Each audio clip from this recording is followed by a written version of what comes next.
You know that feeling, that ache when you're in a crowded room but feel completely invisible, or that deep sense of isolation when you've moved to a new city?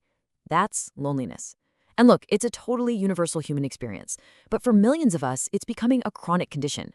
So today, we're going to unpack what loneliness really is, why it hurts so much, and what we can actually do about it. Okay, first things first, being lonely is not the same as being alone. Not even close. Solitude, well, that can be an amazing choice, right? It's how you recharge.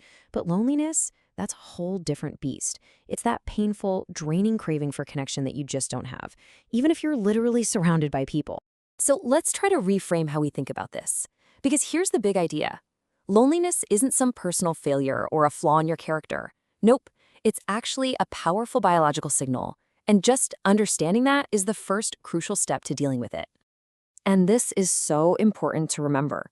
Your feelings are valid. Loneliness is completely subjective. It doesn't matter how many followers you have or contacts in your phone.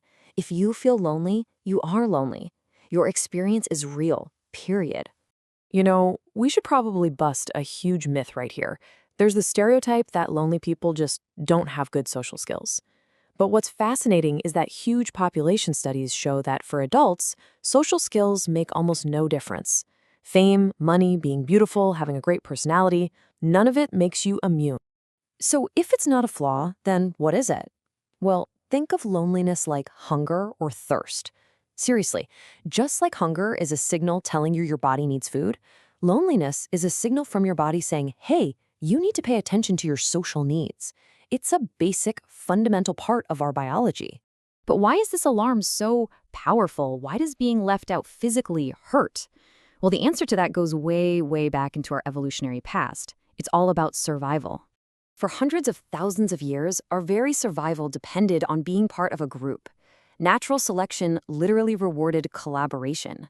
Our ancestors who formed strong social bonds, they were the ones who found food, protected their kids, and lived to see another day. Being social isn't some modern lifestyle choice. It's hardwired into our DNA. And to make sure we stayed in the group, our bodies developed this incredible thing called social pain. It's a brilliant evolutionary trick, an early warning system.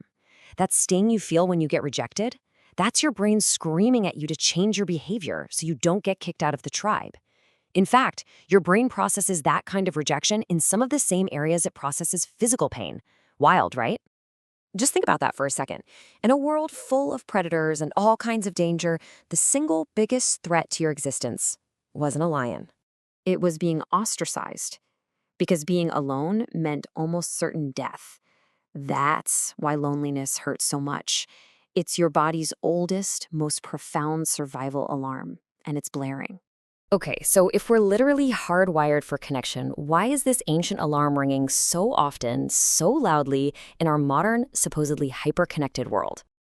Well, this didn't just happen overnight. It's been a slow burn.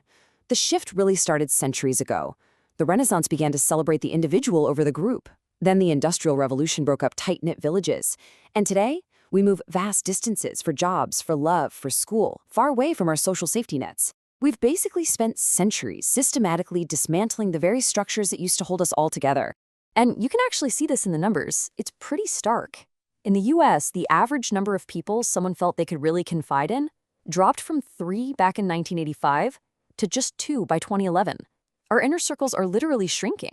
We trade time with our friends for work, for taking care of the kids, for binging Netflix, until one day we look around and just feel isolated. And this is where it gets really dangerous, because what starts as just an occasional feeling can spiral into chronic loneliness, and that is a condition that becomes a nasty, self-sustaining feedback loop. The health consequences are just staggering, and I'm not exaggerating here. Chronic loneliness is as deadly as smoking a pack of cigarettes a day. It's twice as deadly as obesity. The constant stress of it weakens your immune system, it makes you age faster, and it can even speed up the advance of diseases like Alzheimer's. This isn't just a feeling, it's a full-blown public health crisis. So, how does this happen? How does a totally normal temporary feeling of loneliness get twisted into a chronic, vicious cycle? It usually starts with just a feeling of being on the outside. Your brain, trying to protect you, goes on high alert for social threats, so you start to focus only on the negative interactions. Then, your thoughts about yourself and other people start to get more negative. You assume the worst. To protect yourself from more hurt, you change your behavior. You start avoiding people. And that, of course, just leads to more isolation.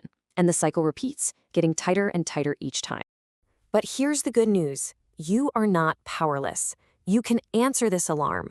Let's walk through a clear 3-step framework for how you can start to break this cycle. The very first, and honestly the most important step, is acceptance. You have to accept the feeling without any shame. Seriously. Every single person on this planet feels lonely at some point. It's a universal human thing. Recognizing it as a normal signal, not some personal failure, is the absolute key to moving forward. All right, so once you've accepted the feeling, you can start this simple self-check. First, check your focus. Ask yourself, am I only replaying the negative stuff? Next, check your thoughts. Am I assuming the worst about what other people are thinking? And finally, look at your behavior. Am I actively avoiding chances to connect because I'm afraid of getting hurt? This kind of honest check-in is how you start to change the pattern. Now, it's really important to say that this self-check process might not be enough for everyone. And that's okay. If you feel trapped, like you just can't solve this on your own, please try to reach out for professional help. I promise you that is never, ever a sign of weakness. It's a profound act of courage. You know, in the end, it all really comes down to this simple truth. We've built this incredible, complex world around us, but none of our inventions, none of our technology can replace our fundamental biological need for each other. So I guess the real question to leave you with is, how will you start rebuilding your world to be a place that truly satisfies that need?